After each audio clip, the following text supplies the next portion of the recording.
We got a comment from Andrea, which I agree with, that says that a large part of the jobs problem is really tied up with the housing problem. And I agree.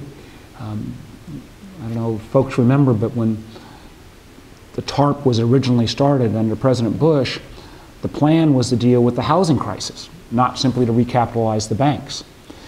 And unfortunately, back in late 2008 and early 2009, under both President Bush and Obama, we really didn't do much about housing. And then when we didn't act, I think there became a consensus view that well, do no harm and just let this housing challenge work its way through the system.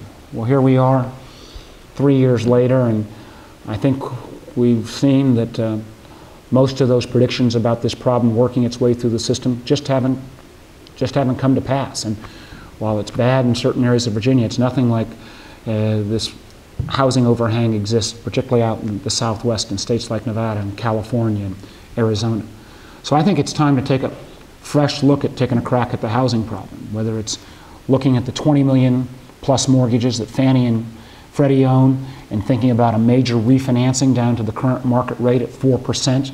That's where home mortgage rates are right now. Bringing those mortgages, even if they're a little underwater, down to 4% would put money back into the pockets of an awful lot of homeowners. There's another proposal out there that would say, let's go ahead and for folks underwater, instead of foreclosing on them, allow them to stay in those properties and turn them into renters, maybe renters with an option to rebuy that property at some point. But I think we need a bold stroke around the housing market.